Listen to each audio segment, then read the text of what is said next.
நல்லா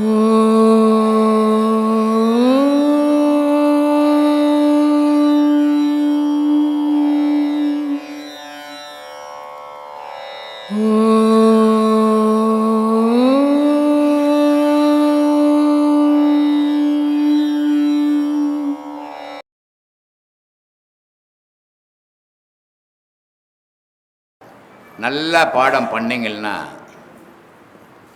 நீங்கள் எல்லாருமே அதை உணர்ந்து இருப்பீங்கன்னு நினைக்கிறேன். நெற்றி பற்றி உழலுகின்ற நீளமான விளக்கினை உங்கள் நெற்றியில் புருவ மையத்தில் நல்லா பாடம் பண்ணிங்கன்னா ஒரு விளக்கு எரியும். அந்த விளக்கு எப்படி இருக்குன்னா நீல கலராக இருக்கும். இதை சிவவாய்க்கர் ரொம்ப அழகாக சொல்கிறார். நெற்றி பற்றி உழலுகின்ற நீளமான விளக்கினை பற்றி ஒற்றி நின்று நின்று பற்றறுத்து என் பலன்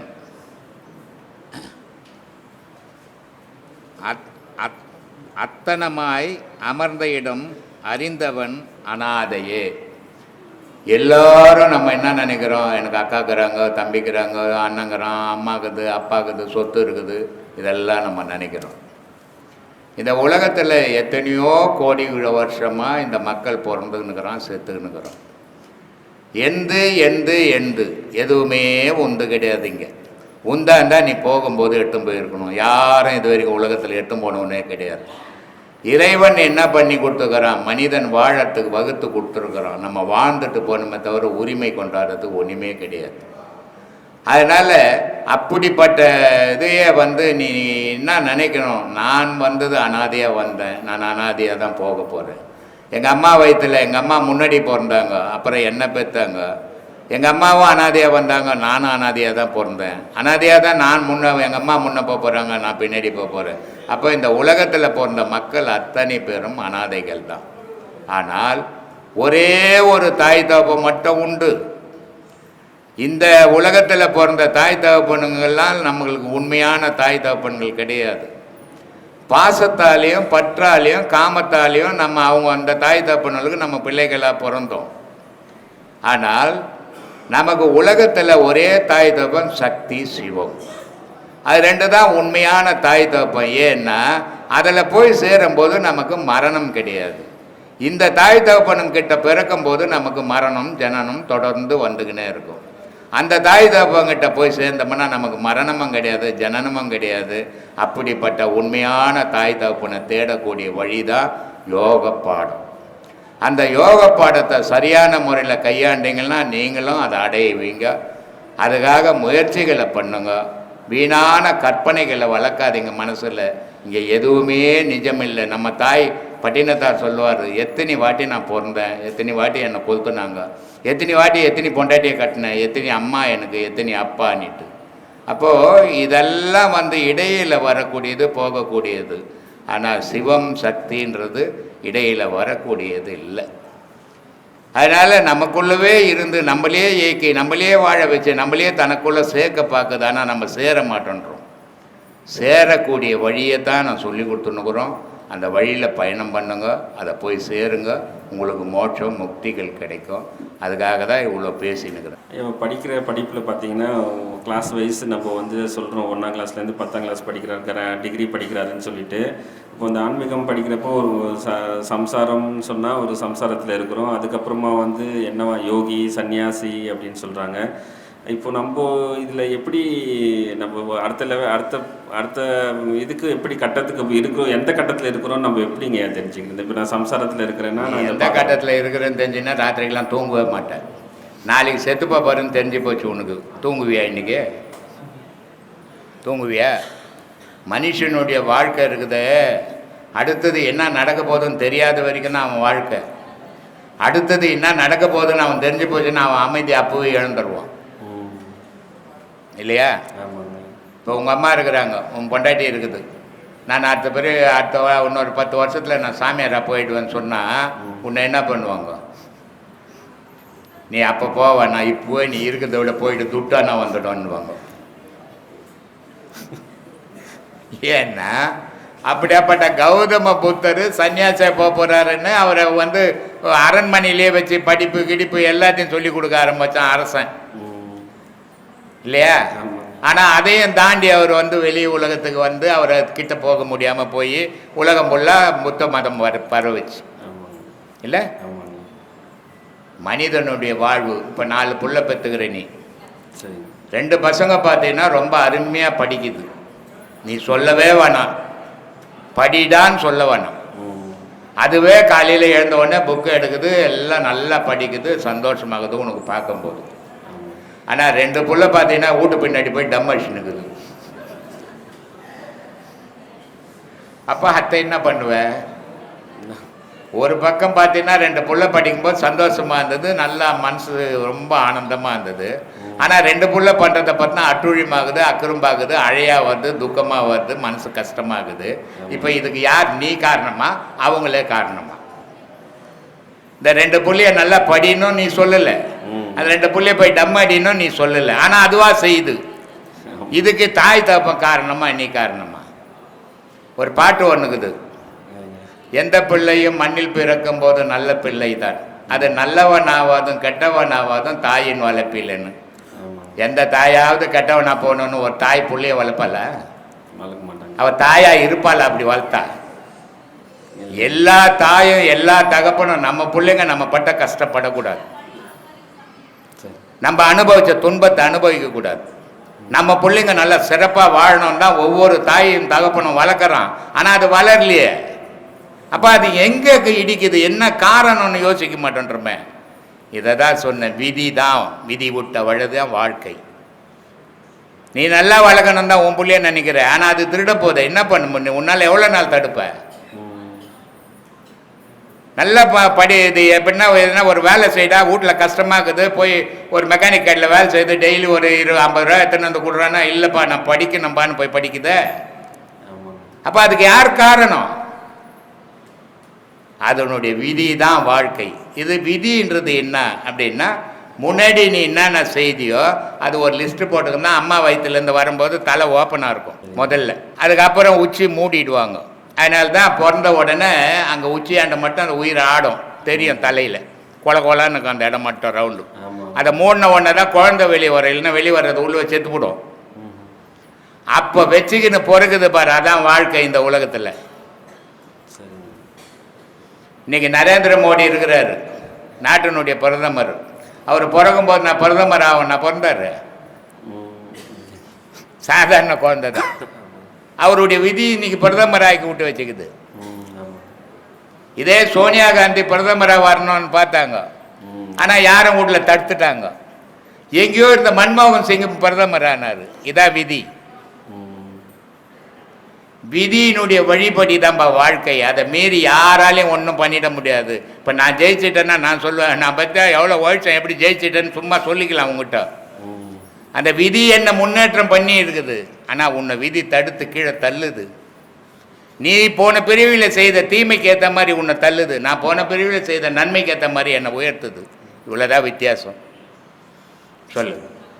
இந்த நிறைய நாடகங்கள்லாம் சாமி சிலைகள்லாம் பார்க்குறப்போ நிறைய பேருக்கு செய்கிறது எல்லாருமே வந்து தவம் பண்ணுறாங்க. முனிவர் ஃபார் எக்ஸாம்பிள் ஸ்ரீலங்கா, நான் கூட தான் பண்ணலாம். அது என்ன பெரிய விஷயமா? ஒரு காலத்துக்கு ஒரு கால் மேலே வச்சுக்கினேன் எங்கன்னா நின்று இருந்தோம்னா ஒரு போட்டோ எடுத்து 4 ஸ்டில்லு போட்டு விட்டுட்டா நான் தவம் பண்ணுறேன்ட்டுவாங்க. நிற்க முடியுமா? என்னால கீழே வந்து இருக்கிற காலம் ஒஞ்சி போடும்.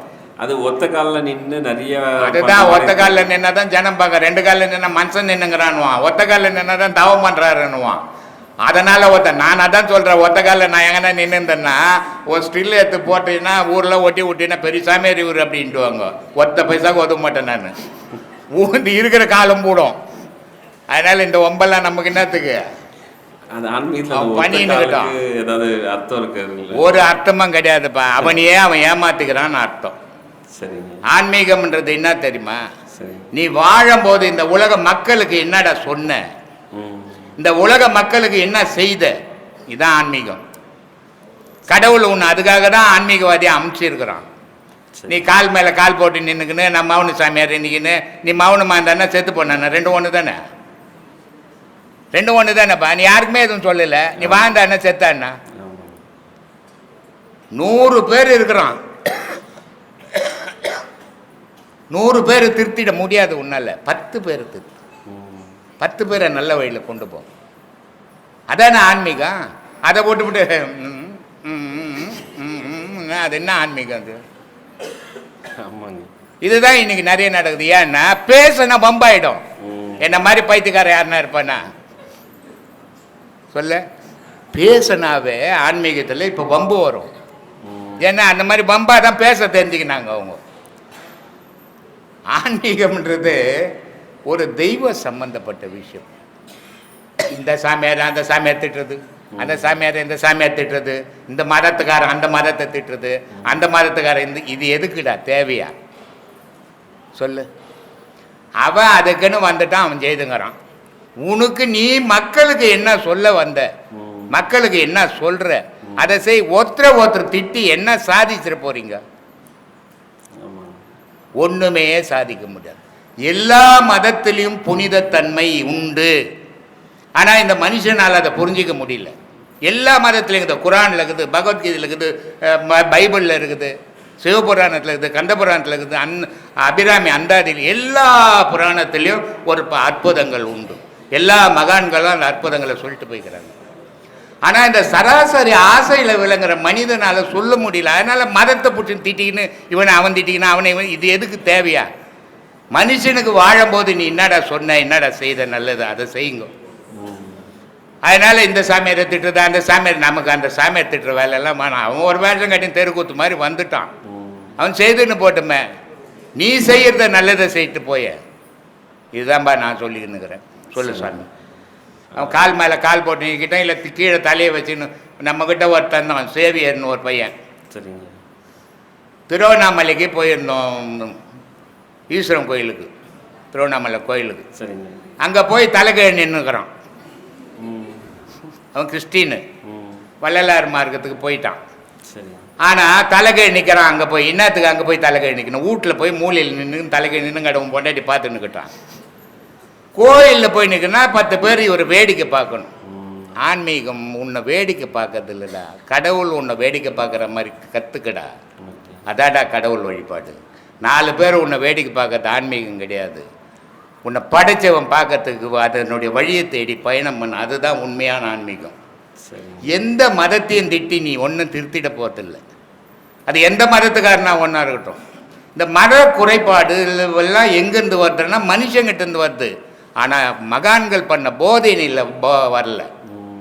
அந்த மகான்கள் பண்ண போதனையை இவனால் முழுமையாக தெரிஞ்சிக்க முடியல. அதனால் மதங்களை திட்டுறது இது தேவையற்றது. மனுஷன் மட்டும்தான்டா நிஜம். மதமும் நிஜம் இல்லை, வேதமும் நிஜம் இல்லை. எல்லாம் மனுஷனால் எழுதப்பட்டது. இயற்கை 4 நாள் தான், அதான் கடவுள். ஒன்று பூமி, இன்னொன்று சந்திரன், இன்னொன்று சூரியன், இன்னொன்று வெள்ளி. இந்த 4 இல்லைன்னா எந்த வேதமும் இங்கே நிற்காது, எந்த உயிரும் இங்கே நிற்காது இல்லையா? அப்போது அப்படிப்பட்ட பொருளை, இயற்கையான பொருளை, அதை யாராலையாவது செய்ய முடியுமா? ஒரு பிடி மண்ணை யாராலையாவது செய்ய முடியுமா? ஒவ்வொரு காலத்தில் ஒவ்வொரு வேதங்கள் தோன்றலாம், ஒவ்வொரு காலத்தில் ஒவ்வொரு வேதங்கள் மறையலாம். ஆனால் ஒரு பிடி மண் எந்த காலத்திலையும் எவனாலையும் செய்ய முடியாது. ஒரு சந்திரனை செய்ய முடியுமா? ஒரு சூரியனை செய்ய முடியுமா? அப்போது இயற்கை தான் இறைவன். அதனால தான் நான் பட்சி சொல்கிறது, ஈசன் தான் இறைவன். ஈசன் என்றும் ஒன்றும் யாருக்கும் சொந்தமான ஒரு பேரொளி. அந்த பேரொளியில் தான் உயிரினங்களும் உலகமும் இயங்குது. அதை வழிபட கற்றுங்க. அதை வழிபடணுன்னா முதல்ல உங்களை வழிபட கற்றுங்க. கடவுளெல்லாம் தூக்கி குப்பையில் போடுங்க. கற்பனையில் கடவுளை கும்பிடாதீங்க, நிஜத்தில் உங்களை தேடுங்க. நான் யார். அதை தேடினீங்கன்னா கடவுள் யாருன்னு தெரியும் உங்களுக்குன்ற. சொல்லுப்பா. என் கேள்வி அவ்வளோதாங்க. நான் இங்கே கேள்வி கேட்க வரப்போ ஒருத்தருக்கு உங்ககிட்ட ஒரு கேள்வி வச்சார். அது என்னென்னா, எலுமிச்சம்பழத்துக்கு ஏதாவது சொத்தி போடணுமோ, இல்லைன்னா அம்மன் கோயிலில் எலுமிச்சம்பழத்துக்கு என்னத்துக்கு ஒரு சூலத்தில் குத்துறதோ, இல்லை எலுமிச்சம்பழம் மாலை போடுறதோ, அது என்ன எலுமிச்சம்பழத்துக்கு தனி ஒரு சிறப்பு ஏதாவது உண்டான்னு கேட்க சொன்னார். அதுதான் உங்ககிட்ட. இந்த ஓமத்தங்க ஆகுதுன்னு தெரியுமா? ஆமாங்க. ஆட்டு தொம்ட்டிக்காரன்னு பார்த்துக்கிறியா? தெரியலீங்க. தெரியாதா?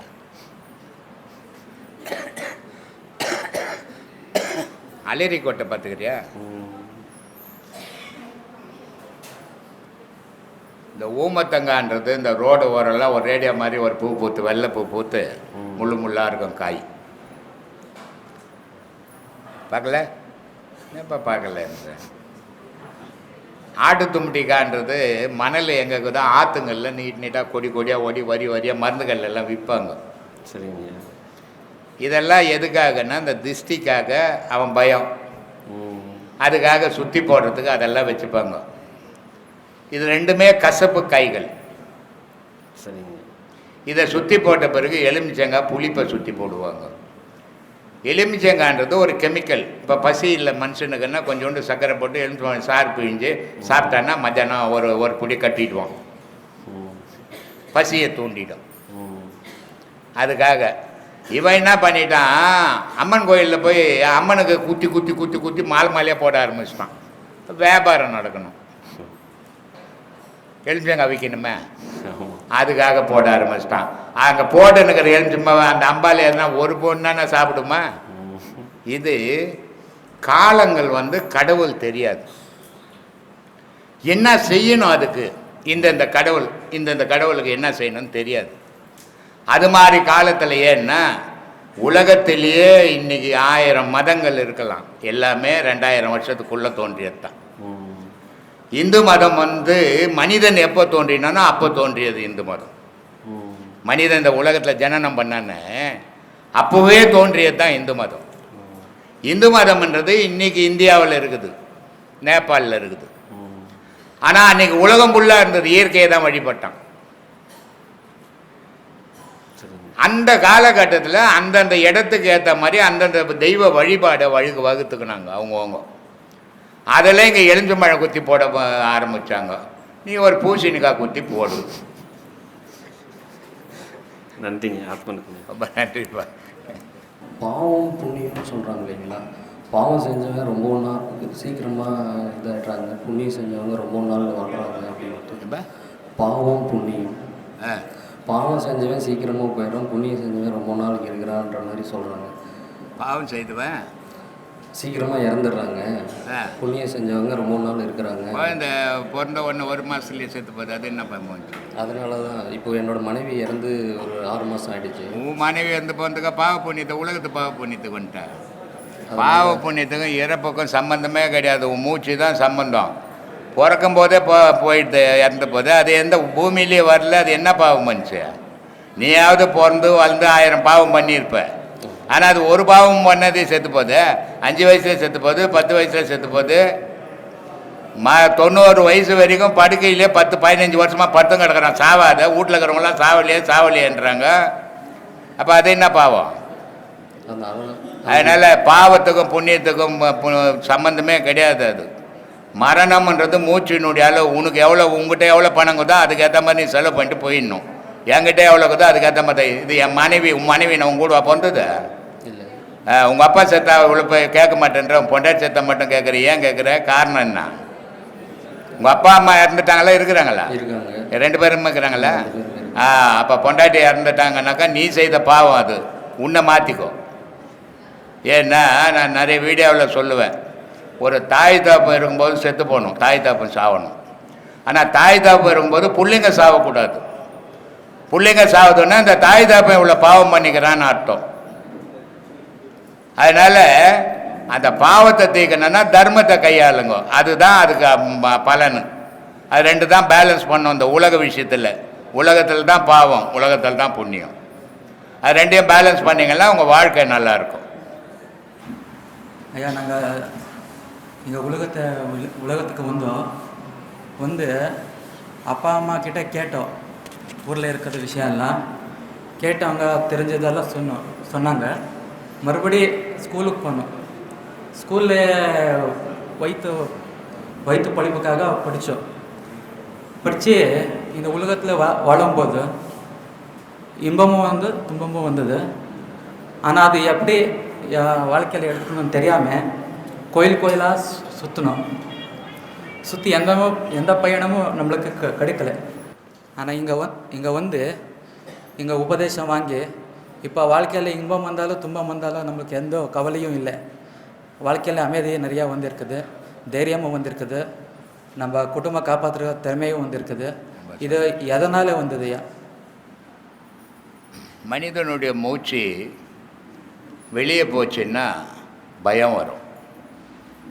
மனிதனுடைய மூச்சு உள்ளே அடங்குச்சுன்னா தைரியம் வரும். இது ரெண்டும் மாறி மாறி இயற்கையாக நடக்கிற விஷயம், அவங்க பண்ணுறதில்லை. ஆனால் இப்போ நீ என்ன பண்ணுற, இது இப்போ உபதேசங்கள் வாங்கி பாடங்கள் பண்ணி அந்த மூச்சு அப்படியே உள்ளே அடங்குது. அடங்கும்போது இன்பம் இல்லை, துன்பம் இல்லை, அமைதி கிடைக்குது. மனித வாழ்வு இந்த உலகத்தில் பிறந்ததை அவன் அமைதியாக வாழணுன்னு தான் வந்தான். ஆனால் உலகத்தை அவன் பார்த்த உடனே அவன் அமைதியை இழந்துட்டு ஆரவாரத்தில் இறங்கிட்டான். ஆரவாரத்தில் இறங்கந்தால அவன் அமைதி போய் ஒரு 5 நிமிஷம் சந்தோஷம் கிடைக்குது, ஆனால் 5 நாள் துக்கம் கிடைக்குது. இந்த 5 நிமிஷம் சந்தோஷமும் வேணாம், 5 நாள் துக்கமும் வேணாம். நான் எப்பவுமே அமைதியாக இருந்தால் போதும்னா உன்னையே நீ பார்த்தீங்கன்னா அந்த அமைதி கிடைக்கும். மூச்சே நீ கவனிக்கணும். அதனால தான் சொன்னான், வந்ததிலும் போனதிலும் மனத்தை வையணும். உன் மூச்சு வருது போது அது மேலே உன் மனசை வை, உனக்கு அமைதி கிடைக்கும். உலகத்து மேலே வச்சு மனசை வச்சேன்னா உன் அமைதி இழந்துருவ அப்படின்னா இப்போ உனக்கு அந்த அமைதி கிடைச்சிருக்குதுப்பா. ஐயா, எனக்கு இந்த தமிழ் மொழியும் கூட நிறையா தெரியாது. நான் எங்கோ அங்கே பெங்களூரில் இருக்கிறேன். சரி, அதே மாதிரி இந்த உலகத்தில் எல்லா மூலையிலேருந்து இங்கே சீடர்கள் வராங்க. இந்த உலகத்தில் இருக்க எல்லா மூலையிலேருந்து சீடங்கள் வராங்க. ஆனால் அவங்களுக்கு இந்த இடத்துக்கே ஏன் வரணும்? அவங்க இந்த இடத்துக்கு ஏன் தேடி வரணும்? நான் என்ன மாதிரி இது மாதிரி ஆசிரமங்க 1,00,000 ஆசிரமங்க இந்தியாவில். ஆமாய்யா, நான் பார்த்துருக்கேன், நிறையா இருக்குது இல்லை? ஆமாய்யா. இங்கே வந்து மிஞ்சி என்ன ஒரு 1500 பேர் இருப்பாங்களா, இல்லை 1000 பேர் இருப்பாங்களா? இருப்பாங்க. ஒவ்வொரு ஆசிரமத்தில் 1,50,000 பேர் உட்காந்துங்கிறேன்னா அங்கே ஏன் வந்தாங்கன்னு போய் கேட்க முடியுமா நம்ம? அவங்களுக்கு தெரிஞ்ச இடம் இது, இங்கே வந்தாங்க. அவங்களுக்கு தெரிஞ்ச இடம் இது, அங்கே போகிறாங்க. இதை நம்ம ஏன்ற கேள்வியே கேட்க முடியாது. நம்ம எதுக்கு போகணும், நம்ம எதை தெரிஞ்சுக்கணும், நம்ம எதை அடையணும், நம்மளை யோசிங்க, உலகத்தை யோசிக்காதீங்க. உலகத்தை நம்ம மாற்றிட முடியாது. சரி. அதனால் உலகம்ன்றது ஒவ்வொரு பொருள். இப்போ மார்க்கெட்டுக்கு நீ போகிற, மார்க்கெட்டில் ஒரு கடையில் கீரை விற்கிது, ஒரு கடையில் முள்ளங்கி விற்கிது, ஒரு கடையில் உருளைக்கிழங்கு விற்கிது, ஒரு கடையில் வெங்காயம் விற்கிது. ஆனால் எல்லாரும் போன உடனே 4 பொருளும் எல்லாருமே வாங்குறோமா?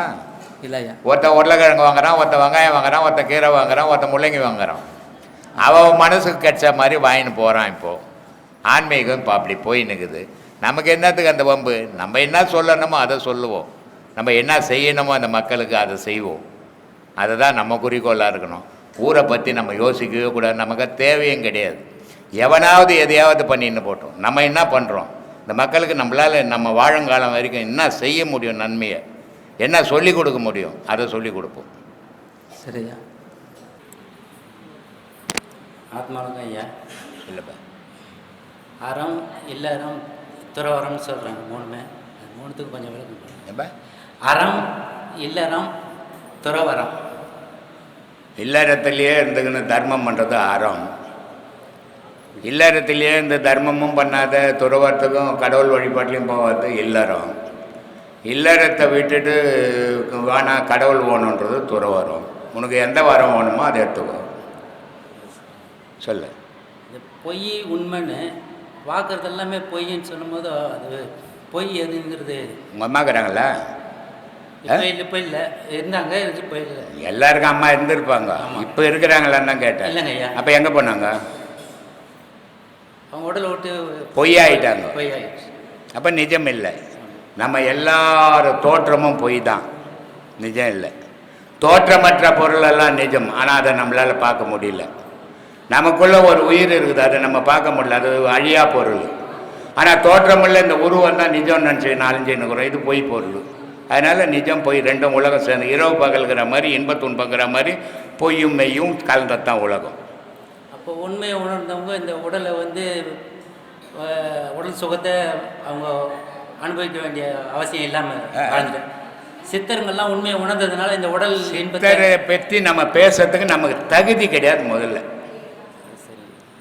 சித்தரன்ட்டு பேசுகிற தகுதி ஒரு தூசு கூட நமக்கு தகுதி கிடையாது. ஏன்னா அவன் ஊடு வாசல் சொத்து பொண்டாட்டி புள்ள அப்படி வாழலை. அவன் உலகத்தை விட்டு கடந்து வாழ்ந்தான். நம்மளால் வாழ முடியுமா? அதனால் அவங்கள பற்றிலாம் பேசக்கூடாது, நம்ம வாழ்க்கையை பற்றி பேசுவோம். சித்தர்களை பற்றி பேசுகிற தகுதி நமக்கு இல்லை, நம்ம அது மாதிரி வாழவும் முடியாது. நம்ம எப்படி வாழணும் அதை பேசு. சித்தரை பற்றி பேசுகிற தகுதி உனக்கு கல்யாணம் காட்சி பண்ணிக்காமல் புள்ளக்குட்டி பெற்றுக்காமல் பொண்டாட்டி புள்ளக்குட்டி கொண்டுட்டு வந்துடு. சித்தரை பற்றி பேசு முடியுமா உன்னால்? முடியாது. அப்புறம் ஏன் பேசுகிற அதை பற்றி? இல்லை அவங்க காட்டிய வழி வந்து நம்ம போக முடியாதுப்பா உன்னால். போகிறதுக்கு இல்லைங்கய்யா, அது நம்ம வரக்கூடிய இன்னல்லேருந்து அந்த உபதேசத்தை கேட்டு நம்ம அதை போக முடியாது. ஏன்னா எல்லா உபதேசமும் எல்லா நன்மையும் எல்லா தீமையும் சொல்கிறேன். இவன் போய் வீட்டில் நேற்று என்ன செய்தான் நான் தான் செய்கிறான். அப்புறம் அவன் எப்படி அதுலேருந்து வெளிப்பட முடியும்? இப்போ நான் சொல்கிறேன், உனக்கு துன்பம் வேணாம், நீ பட்ட கஷ்டம்லாம் போதும், வீட்டுக்கு போவாது. பொண்டாட்டி வேணா புள்ள வேணான்னு விட்டுட்டு நீ இப்படி எங்கன்னா போயிடு, நாளிலேருந்து உனக்கு கஷ்டம் இல்லை. முடியுமா உன்னால்? செய்ததே தானே திருப்பி திருப்பி திருப்பி திருப்பி திருப்பி செய்துங்கிற, அப்புறம் எப்படி போவோம் துன்பம்? போகவே வாய்ப்பே கிடையாது. சும்மா கற்பனையில் தான் நினச்சிக்கலாம். பார்க்கக்கூடிய இது விஷயத்துக்கு வந்து மனசு அவ்வளோ நம்புது, பார்க்காத விஷயங்கிறது இந்த உணர்கிற விஷயத்துக்கு போகவே மாட்டேங்குது. போகாது. தோற்றம் தானே அடையாளம் அதுக்கு. அதனால் அந்த தோற்றத்தில் தான் அது வாழும். தோற்றம் மற்ற பொருள்கிட்ட போகாது, போகவும் தெரியாது, சொன்னாலும் போகாது அது. ஏன்னா ஆசைத்தை மறைச்சிடும், பாசம் மறைச்சிடும், காமம் மறைச்சிடும். இந்த 3 ஆசை பாசம் காமம், இது 3 இருக்கிற வரைக்கும் கடவுளுக்கும் மனுஷனுக்கும் சம்பந்தம் கிடையாது. சொல்லு. அப்போ கடவுள் தன்மை அடைஞ்சவங்களும் திருப்பி அந்த உருவத்தில் வந்து தான் நமக்கு எல்லாமே வழிகாட்டுறாங்க. ஒரு வழியும் யாரும் வந்ததா தெரியல எனக்கு. யாருன்னா வந்திருந்தா சொல்லு, நான் தெரிஞ்சுக்கிறேன். இல்லை மகான்கள் எல்லாமே இறைவனுடைய மகான்கள் வேறப்பா. மகான்கள் பேசுகிற தகுதி நமக்கு இல்லைன்ற. ஒவ்வொரு மகானும் எல்லா விஷயத்தையும் இந்த மனிதன் எப்படி வாழணும்னு சொல்லியிருக்கிறான். எந்த மனுஷனால் வாழ முடியும்? அவன் சொல்கிறான், பெண்டாட்டி பெருவிலங்கு பிள்ளை ஒரு சுல்லா நீ இவையெல்லாம் நீக்கி நான் எக்கால சுகம் பெறணும். சரி, பொண்டாட்டி பெருவிலங்குன்னாரு, புள்ள ஒரு சொல்லனார், 2 பேரும் வானா போங்கன்னு சொல்லிடுவியா? மகான்கள் தான் சொல்லிக்கிறான். சொல்ல முடியாது. ஏன்னா செலந்தி வலை இருக்குது தெரியுமா? செலந்தி வலை, செலந்தி பூச்சிக்குது இல்லை, அதனுடைய வலையை யாரும் கட்ட முடியாது, அதுவே தான் கட்டும். ஆனால் அதிலேயே சிக்கிக்கும் செத்து போகும். மனுஷன் என்ன பண்ணுறான், இந்த குடும்பன்ற ஒரு வலையை பின்னிட்டு அதுலேயே மாட்டி செத்து போயிடுவான். அதனால் அதுலேருந்து வெளியே வர முடியாது அவனால். அப்போ நினப்பில் மட்டுமே இருக்க முடியும். நினைப்பில் வாழலாம். நான் கடவுள் கூட இருக்கிறேன், என் குடும்பத்தில் சந்தோஷமாக இருக்கிறேன், உதப்பட்டுன்னு கூட வெளியே வந்து சொல்ல முடியாது இல்லை, ஏன்னா மீசெல்லாம் வச்சுக்கிறமே. அதனால் சந்தோஷமாக இருக்கிறேன், என் பிள்ளைங்கள்லாம் தங்கமான பிள்ளைங்க, வீட்டில் பூந்து ஒதிப்பாங்க. ஆனால் வெளியே வந்து சொல்ல முடியாது, நான் வெக்கமாக இருக்குமே. அதனால் சொல்லுவேன், தங்கமான பிள்ளைங்கப்பா, என் பேச்சே தட்டாதுன்னு சொல்லிக்கிறதுக்கு நல்லா இருக்கும். கற்பனைக்கு நல்லா இருக்கும், நிஜத்துக்கு வராது. இப்போ நிஜத்துக்கு போகிறதுக்கு வாய்ப்பே இல்லை. வாய்ப்பே கிடையாது சாமி. கட்டையோட கையில் சொன்னேன். நான் உண்மையே சொல்கிறேன், நீ எடுத்துக்கலாம் போ. தப்பிக்கவே முடியாது இனி. அப்போ நம்ம பொறுத்த வரைக்கும் இந்த காற்றை நம்ம உள்ளே அடக்கிற வரைக்கும் நம்ம கொஞ்சம் துன்பத்துலேருந்து விலகி நிற்க முடியும், வேறு வழி கிடையாது. துன்பத்திலேருந்து நீ விலகி நின்னா கூட நீ பெற்றது உன்னை விலக விடாத, வல்சின் பையில் வச்சுக்கோ.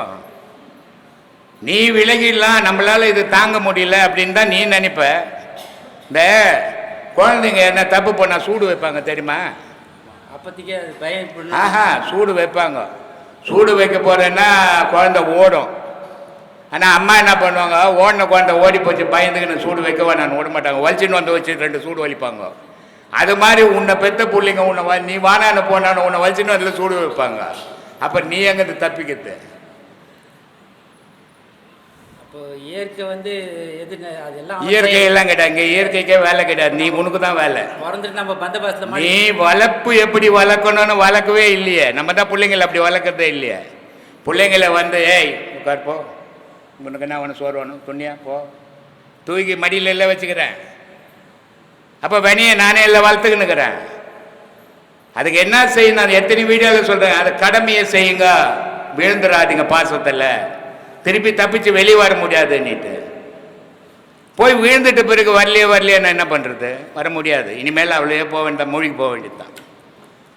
கடமைங்கிறதுலாம் ஒன்றே நடக்காதுண்ணா. என்ன அது சரிங்க. தாமரையில் தண்ணீர் இதெல்லாம் ஏப்பா, அதாவது புள்ளப்பூச்சி தாமரையில் தண்ணி மேலே இருக்கிறது, அப்புறம் இப்போ புளியம்பழம் ஓடு மாதிரி சாத்தியமா இது சாத்தியமா? பேச்சாளர் பாம்பாட்டி சொல்கிறாரு,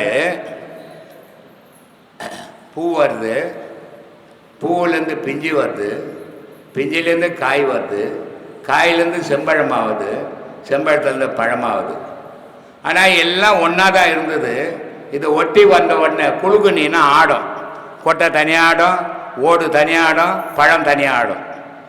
நீ ஆடலையே, உன் பொண்டாட்டி ஆடினா நீ இல்லை ஆடுற, உன் புள்ள ஆடினா நீ இல்லை ஆடுற. சொல்லு. பழுக்கலன்னு அர்த்தமா ஐயா? அப்போ பழுக்கலன்னு அர்த்தமா இல்லை? பழுக்கல இல்லை, பாழா போச்சுன்னு அர்த்தம். பழுக்கல இல்லைப்பா, பாழா போயிடுச்சு, அது சொத்த பழமா போயிடுச்சு. அது இனிமேல் பழுக்காத. அப்போ அடுத்த பிறவியில் ஏதாவது வாய்ப்பு இருக்குமா ஐயா? அடுத்த பிறவி இருந்தால் பார்க்கலாம். ஆனால் ஒரு பிறவி இருக்கு. ஏன்னா அடுத்த பிறவியில் போகிறதுக்கு இப்போ அடுத்த பிறவியில் நீ என்ன ஒரு மாட்டை பிறந்துட்டீன்னு என்ன பண்ணுவேன்? அதுதான் ஐயா கேட்குறேன். இதுவா போறதுக்கு வழி தேடலையா? உயிருக்கு ஞாபகம் ஊட்டுறதுங்கிறது எல்லாருனாலையும் முடியுங்களா ஐயா? ஏம்மா? உயிருக்கு ஞாபகம் கொடுக்கறது ஆ, இந்த பாடத்து மூலியமா முடியும்னு சொல்லியிருக்கீங்க. முடியும். ஆனா அது எல்லாருனாலையும் முடியுமாங்களே? எல்லாத்தாலையும் முடியாது. அதானே சொல்கிறேன், அதானே சொல்லிங்கிறேன். எல்லாத்தாலையும் முடியறதா இருந்தால் உன்னாலே முடியும்னு சொல்லியிருப்பேன். ஆனால் உன்னால் அந்த பாடத்துக்கிட்ட போக முடியல பாவம். அப்புறம் நீ எங்கே அடுத்த பிரிவில் மனுஷனாக தான் போயிருப்பேன். ஒரு நாயா போட்டு நம்மளே கல்லை தச்சுங்கிறமா, அந்த மாதிரி நம்மள அச்சான்னு என்ன பண்ணுறது? அதனால் இதெல்லாம் சாத்தியமே கிடையாது. விதி விட்ட வழின்னு போ. இது தான் வேணும், இப்படி தான் வாழ்வேன் அப்படின்னு வாழணும். எப்படி ஒன்றா வாழ்வேன். ஆட்ரா ராஜான்னு கொம்பேத்தனை குரங்காட்டுறான்னு அப்படி ஆட்டினா வீட்டில் நம்ம ஆடி இருந்தோம்னா அவ்வளோதான் கதி. அதான் நம்ம 75 வயசாச்சு. எங்கள் பையனுக்கு 47 வயசாச்சு. எங்கள் பொண்ணுக்கு 50 வயசாச்சு. இன்னொரு பையனுக்கு 45 வயசாச்சு. இன்னைக்கு வரைக்கும் நான் எந்த புள்ள தெய்வலையும் வாழலை. அதே நேரத்தில் இன்னைக்கு வரைக்கும் எந்த புள்ள சொன்னாலும் நான் கேட்க மாட்டேன், எந்த பொண்ணு சொன்னாலும் கேட்க மாட்டேன். இவ்வளோ வயசில் கூட பொண்டாட்டி எனக்கு படுக்க போடணும், இப்போ தண்ணி எடுத்து வைக்கணும், துணி துவைச்சி வைக்கணும், எல்லாம் பண்ணணும். இப்படி தான் வாழ்ந்துட்டேன். இது ஒரு கடப்பு, ஒரு வரமுறை வாழ்க்கை. நானும் என் சம்சாரமும் எப்படி வாழறமோ என் பிள்ளைங்க அப்படி அதை பார்த்து, ஓ அம்மா இப்படியா அப்பா இப்படியா அப்படின்னு வாழ போகிறாங்க. நான் கண்டபடி நானும் என் பொண்டாட்டியும் வாழ்ந்தோம்னா என் பிள்ளை என் மருமவும் அப்படி தான் வாழ்வோம். வாழ்க்கையை வகுத்து வாழ கற்றுக்குங்க. வாழ்க்கைன்றது ஒரு நெடும் பயணம். கொஞ்சோடு ஸ்லிப்பாச்சுன்னா கூட வாழ்க்கை கெட்டு போயிடும். ஆனால் ஆயிட்ட பிறகு அதை சீர் பண்ணவே முடியாது, திருப்பி அதை சீர்திருத்தவே முடியாது. கடவுள் வழிபாட்டில் தூய பக்தி பண்ணணும்னு சொல்றீங்களா ஐயா? ஏமா கடவுள் வழிபாட்டில் தூய பக்தி பண்ணுங்க, எல்லாருனாலையுமே இறைவனை அடைய முடியாது. ஆமாம், அப்போது நீங்கள் தூய பக்தி மட்டும் பண்ணுங்கன்னு சொல்லி ஒரு வள்ளலார் ஐயாவும் சொல்லியிருக்காரு. சரி, அது தூய பக்திங்கிறது எப்படி? எந்த நேரமும் கடவுள் நினைப்போட வாழு. காலையில் எழுந்தீங்கன்னா எந்த வேலை செய்யலையோ கோயிலுக்கு போ. அங்கே சாமி இருக்குதோ இல்லையோ உன் மனசில் சாமி இருக்குது. டெய்லி அதை 1 மணி நேரம் வழிபடும். ஏன்னா இதெல்லாம் முடியாது உங்களால், இதுக்கெல்லாம் உங்களுக்கு வசதி கிடையாது. நீ உன் நண்பன் எல்லாம் வேஸ்ட்டு கேஸ். அதனால் டெய்லி கோயிலுக்கு போ. ஒரு மணி நேரம் உட்கார. ஆண்டவா, என் வாழ்க்கை என்ன இப்படி அமைஞ்சது, நான் எப்படி வாழணும், அதுக்கு நீ தான் வழிவகுக்கணும்னு போ. அதுதான் தூய பக்தி. 10 ரூபாய் இருந்ததா 10 பேர் கொடுத்துட்டு வா. தர்ம காரியம் மட்டும்தான் நம்ம தற்காக்கும். வழி தர்ம காரியம் பண்ணும்போது நமக்கு கொஞ்சம் மனசு சந்தோஷம் கிடைக்கும். 10 பேர், நான் பல வீடியோக்களில் சொல்கிறேன், நீ சாப்பிட்டு சந்தோஷப்படாத, 10 பேரை சாப்பிட வச்சு பார்த்து சந்தோஷப்படணும். 10 பேர் சாப்பிட்டாவே உனக்கு பசியாறிடும். அது ஒரு சந்தோஷம். நம்மளால் 10 பேருக்கு பண்ணணும். இப்போ ஒன்றும் இல்லை, இந்த ஆசிரமம் கட்டும்போது 10 பேர் கூட கிடையாது. அதுக்கப்புறம் 20 ஆச்சு, 50 ஆச்சு, 100 ஆச்சு. இன்றைக்கி 2000 பேர் சாப்பிட்றான். அப்போ இது ஒரு சந்தோஷம். நேற்றை விட இன்றைக்கி 2000 பேருக்கு போட முடிஞ்சதே. அப்போ கூட இவ்வளோ தான் போட முடியும், இன்னும் போட முடியாதா? ஒரு சந்தோஷம். இப்படி சந்தோஷப்படணும். நான் சாப்பிட்டுட்டு 4 வகை பதார்த்தம் வச்சுக்கணும், ஆஹா இதாண்டா சாப்பாடு என்னன்னா மண்ணில் போகுது. இந்த அதான் சொல்கிறாரு, பட்டு ஆடை எல்லாம் போட்டெல்லாம் சாப்பிட்டப்பா, ஆனால் நீ எதெல்லாம் சாப்பிட்டியோ அதெல்லாம் ஒன்றை சாப்பிட போதேன்றாரு. கொன்றது தின்றது, தின்றது கொன்றது, சிறுத்தது பெருத்தது, பெருத்தது சிறுத்தது கடினத்தை சொல்கிறார். அவர் சொல்கிறாரு பத்திரிகை, மண்ணுலகில் பிறந்தது